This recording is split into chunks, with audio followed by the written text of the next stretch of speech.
Oke, selamat datang kembali di praktikum pemrograman mobile. Di pertemuan ini saya akan membahas layout seperti yang sudah diberikan materinya di kelas atau di mata kuliah sistem aplikasi bergerak.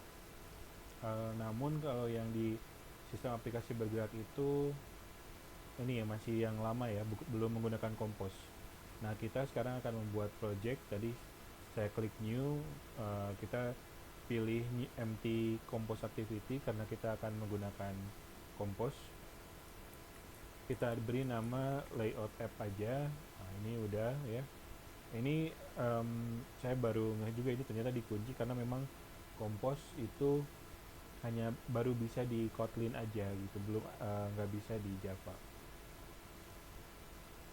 Oke, kita klik finish. Nah, tadi saya katakan ada beberapa yang di slide yang saya berikan di SAB itu masih menggunakan versi lama, tapi ada kesamaan lah. Ya, paling tidak untuk beberapa komponen itu sama. Mirip lah ya, namanya mungkin berbeda tapi sebenarnya ya mirip-mirip. Oke, kita coba dulu ini kalau di run.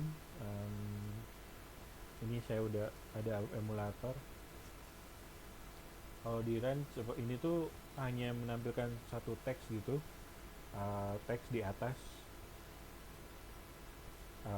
hello Android ya, karena name-nya itu didapat dari Android.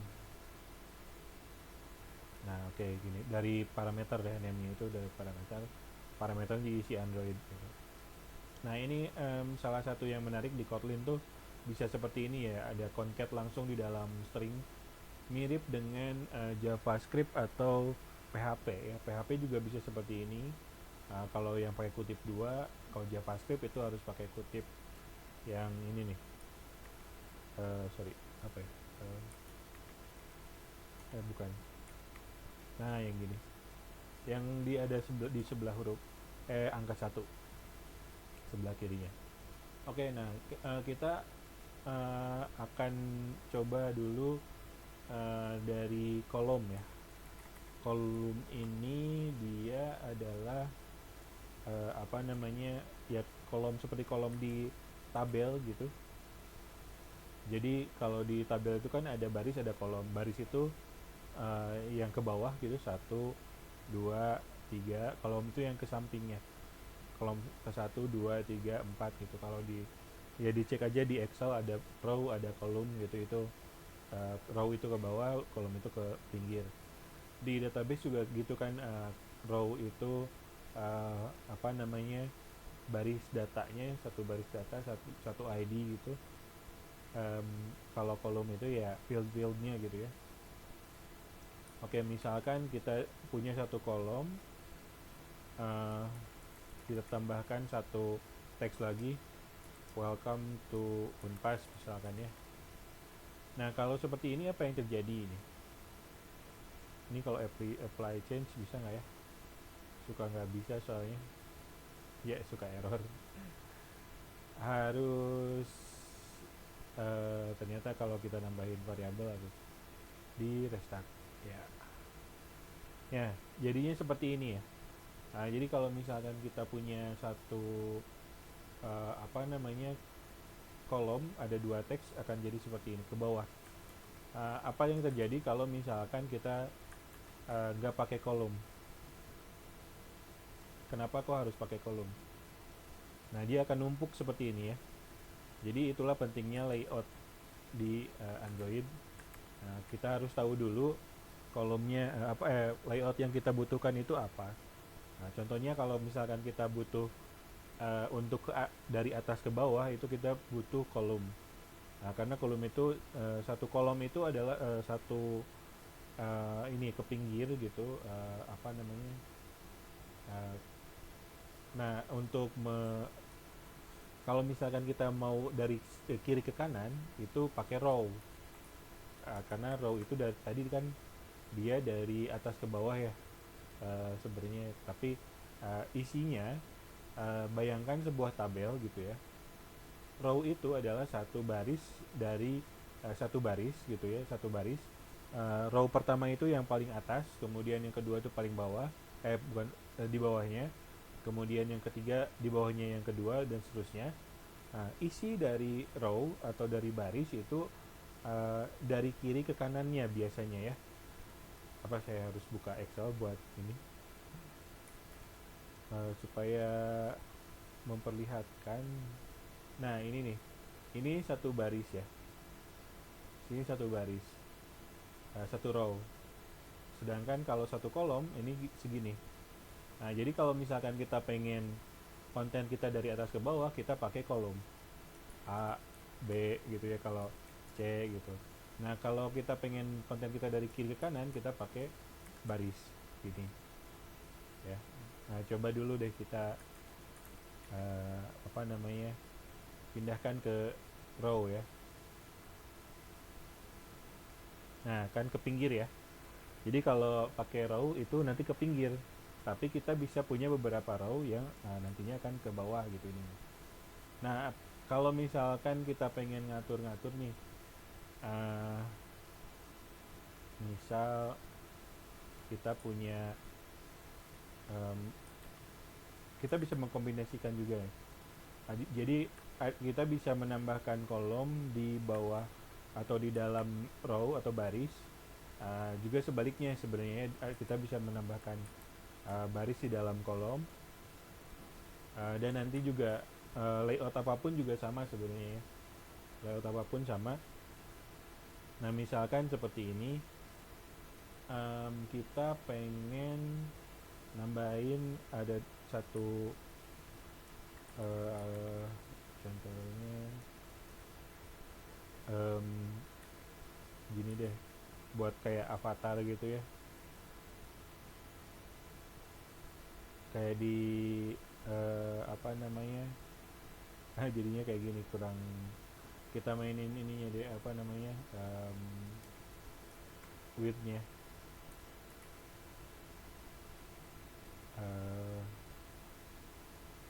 Kalau di apa namanya, layout, linear layout, itu sebenarnya ada yang namanya weight atau bobot ya. Kalau di sini udah nggak ada, jadi kita harus memainkan lebar menggunakan satuan DP ini. Saya asumsikan totalnya 100 DP mungkin, jadi 85 untuk ini, untuk yang kiri. Kalau font size apa ya, text size, atau text decoration.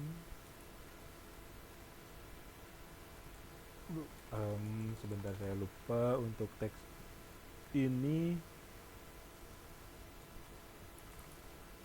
Nah, font size 20.sp ya, agak gede.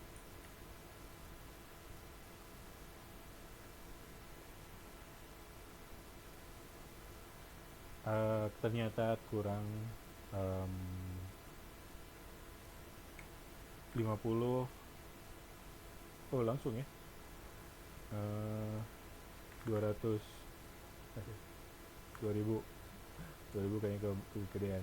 Nah, bisa kayak gini.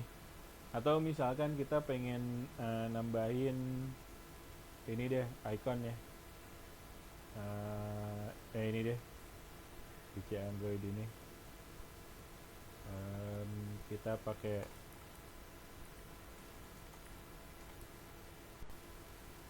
image,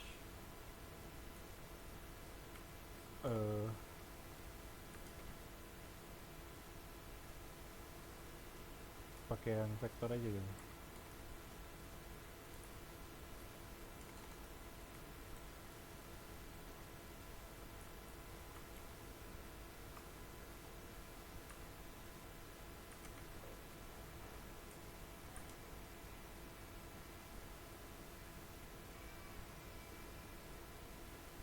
Oh, sorry. Image vektor.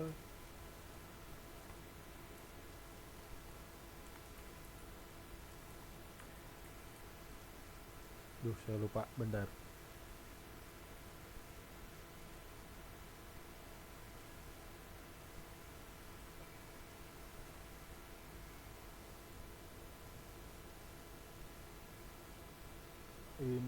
vektor itu em,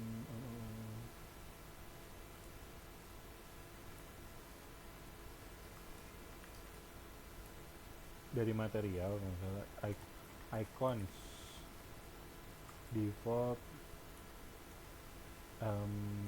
person ini deh content description, jadi yang ini nggak kepake juga ya. Ya tapi dari sini jadi drawable juga bisa sih, cuman saya agak lupa harus nyari lagi. Nah kayak gini,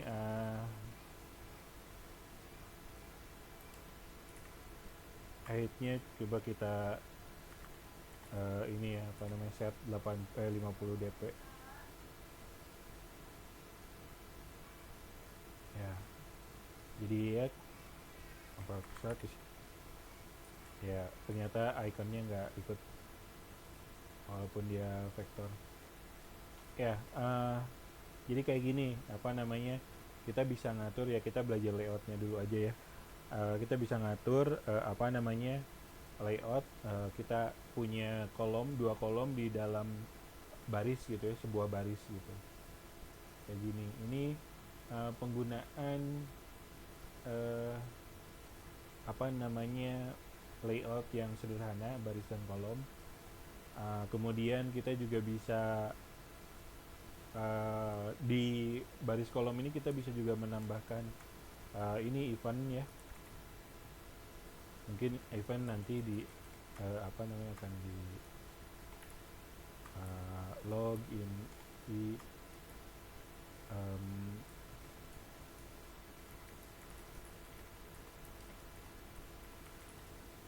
ya roll click misalkan, coba. Nah roll click, nah ini nih klik ya, ketika diklik nah ada nih roll click. Nah jadi kita bisa menambahkan event ketika apa namanya si row-nya diklik, kolomnya juga bisa. Jadi kalau kita mau pindahkan misalkan ke si ikonnya gitu ya,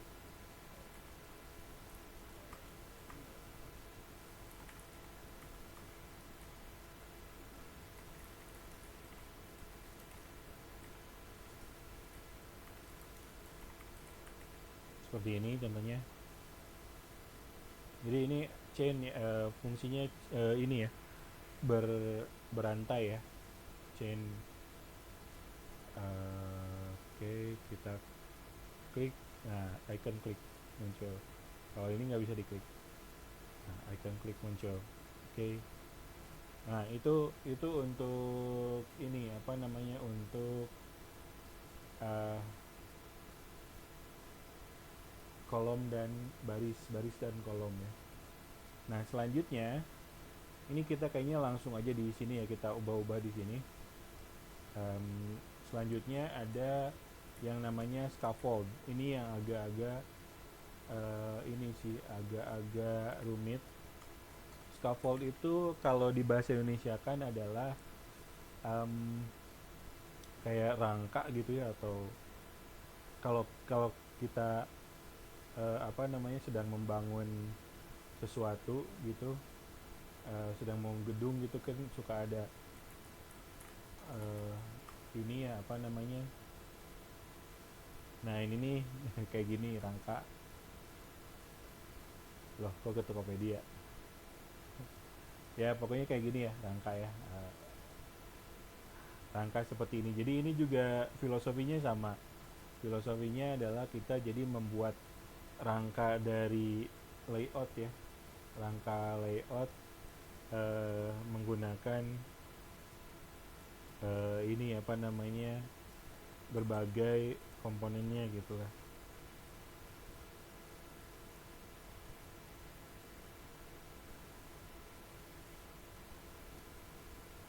Oke, di sini kita lihat scaffold itu punya beberapa ini ya, apa namanya, punya beberapa atribut yang bisa kita isi di sini. Jadi ini konten yang kalau yang ada di dalam kurung kurawal itu adalah kontennya, jadi konten utamanya. Tapi di atasnya kita bisa tambahkan misalkan top bar ya. Top bar ini seperti ini. Kemudian kita bisa menambahkan, ini kayaknya kemarin juga udah dicoba juga ya di apa namanya, di yang navigasi gitu. Kita pakai scaffold juga, tapi saya tidak terlalu menjelaskan. Mungkin selain top bar itu ada, kemarin kan ada bottom bar ya, kemudian ada drawer konten. Drawer itu untuk yang di samping ya. Contoh top barnya deh. Jadi ini bener-bener kayak ini aja, apa namanya, ya kerangka tadi ya.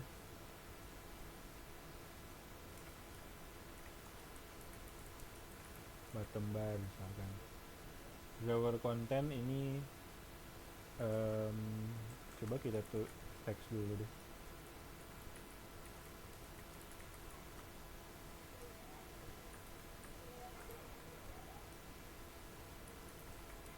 Hello. Coba kayak gini dulu ya. Apakah yang akan terjadi? Nah, ini layout app itu dari ini ya, dari top bar. Ini bottom bar. Karena kita hanya memberikan teks aja, jadi hanya sederhana seperti ini. Ini kontennya hanya nah, untuk yang drawer itu bisa kita geser.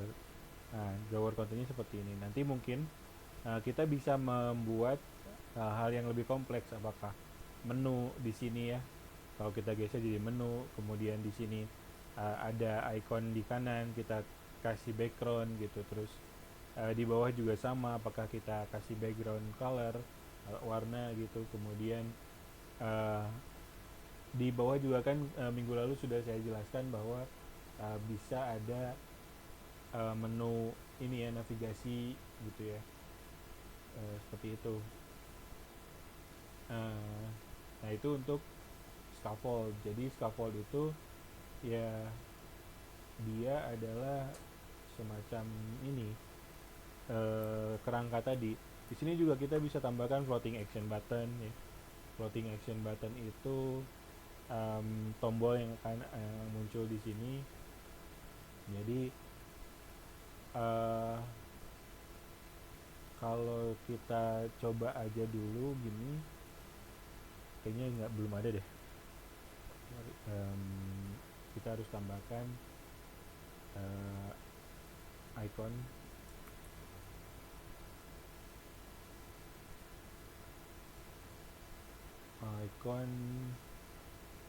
tadi pakai vektor aja.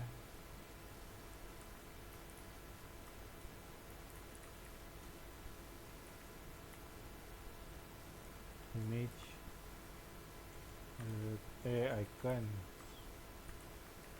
icons field tadi default ya, add misalkan.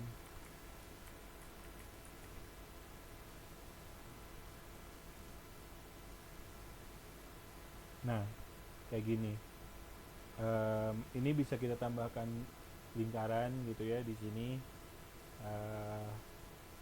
apa namanya, jadi sebuah button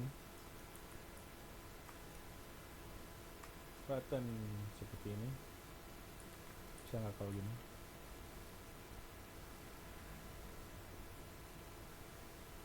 Nah, jadinya button yang kotak sih, tapi ya button yang lingkaran juga bisa.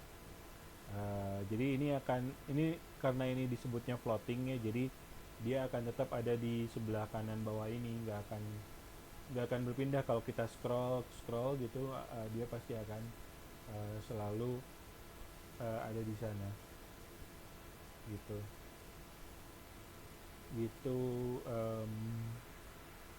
Apa lagi ya, itu yang kalau untuk yang sederhana sih, sebenarnya itu apa namanya, untuk layout kita jadi bisa menggunakan kombinasi row dan ini ya apa namanya, row dan kolom untuk kombinasi sederhana. Kemudian kita juga bisa menggunakan scaffold sebagai dasar dari aplikasi kita, jadi sebagai kerangka dari aplikasi kita gitu. Jadi di dalam sini itu kita bisa menambahkan si row tadi, sebenarnya row seperti ini gitu ya.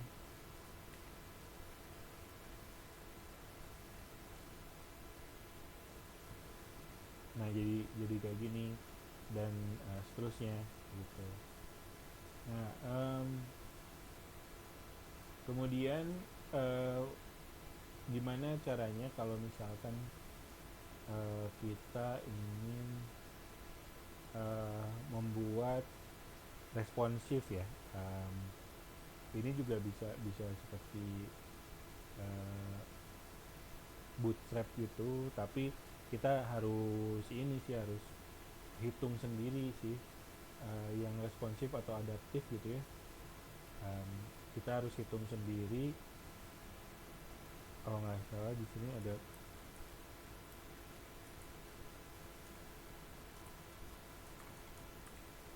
max width itu.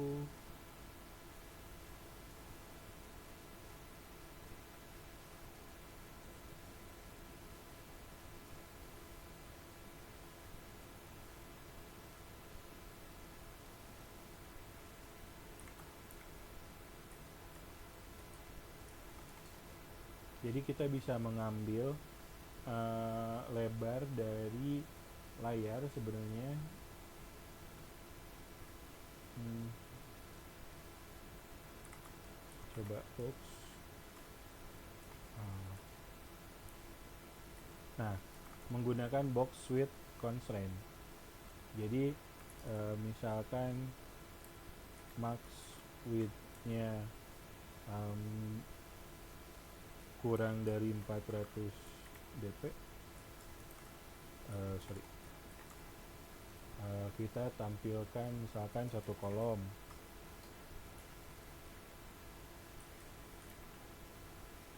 Else kalau dia cukup besar, kita tampilkan beberapa kolom gitu, jadi dua kolom gitu misalkan ya. Ya ini konsepnya aja ya kayak gini, mudah-mudahan bisa ditangkap maksudnya. Oke, nah ini artinya si max width-nya itu dia hanya apa namanya, hanya ya nggak nyampe 400 dp ya. Sorry, kita coba di device yang lain mungkin. Ini harusnya sih lebih lebih besar resolusinya dibandingkan emulator yang bawaan untuk apa namanya, yang dari Genymotion ini. Ini 1440 kali 3040. Tapi ini pixel sih, ini pixel, nggak tahu dp-nya ya, tapi harusnya sih lebih besar ya. Jadi kalau ya yang make sense sih begini ya sebenarnya. Jadi kalau dia apa namanya,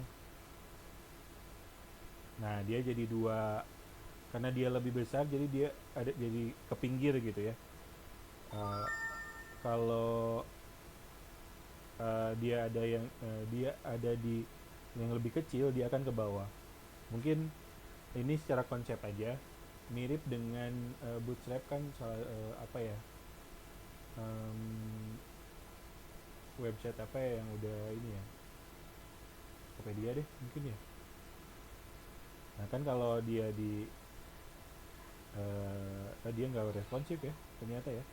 Apa yang responsif ya? um, uh, Apa yang responsif? Ya bootstrap ya mungkin ya.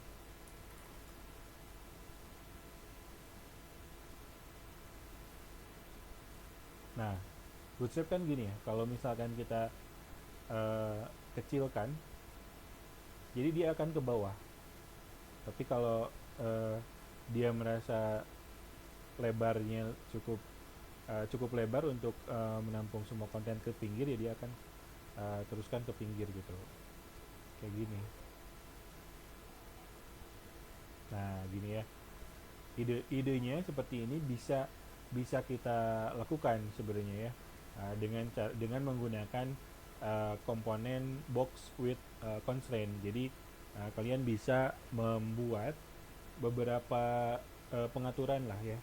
Misalkan ini untuk yang lebarnya kurang dari 400 dp gitu, kita ke bawah gitu. Kemudian kalau yang di atas apa namanya 400 dp itu ke atas. Nah ini dengan Compose itu sangat dimudahkan sebenarnya untuk komponen-komponennya. Contohnya ini kan ada pengulangan ya. Contoh gini aja deh, 1 2 3 4 ya, langsung dia ya, 4. Nah kan ini tuh pengulangan ya, 1 2, ini 1 2. Kita bikin aja text left misalkan, kita bikin composable function. Kita cut ke sini, sorry, name-nya harus dibawa.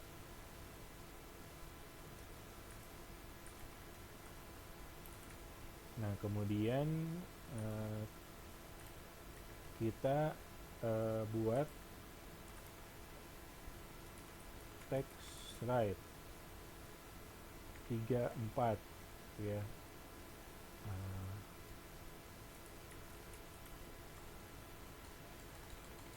Name.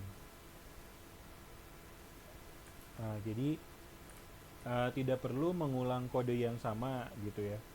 Kita bahkan bisa memisahkan apa namanya fungsi-fungsi ini di file yang berbeda gitu. Misalkan kita buat text komponen atau text screen gitu ya di sini, kemudian kita cut paste di sini. Nah itu bisa, sehingga di sini tidak akan terlalu banyak kode ya. Kalau bisa sih di apa ya, dijaga supaya satu file itu tidak terlalu banyak baris kode, supaya nggak pusing bacanya gitu. Nah ini kenapa dia 3434 ya, padahal harusnya 1234. Coba kita run ulang. Nah 1234. Oke, kita cek lagi di Genymotion tadi di sini tetap sama ya. 1234 bukan tetap sama, ke pinggirnya tetap sama. Jadi seperti ini. Mudah-mudahan idenya tertangkap ya. Tadi saya sudah perlihatkan contohnya ya, Bootstrap ini ya. Kalau di web itu kan kita bisa menggunakan Bootstrap atau semacamnya, CSS framework itu untuk memudahkan.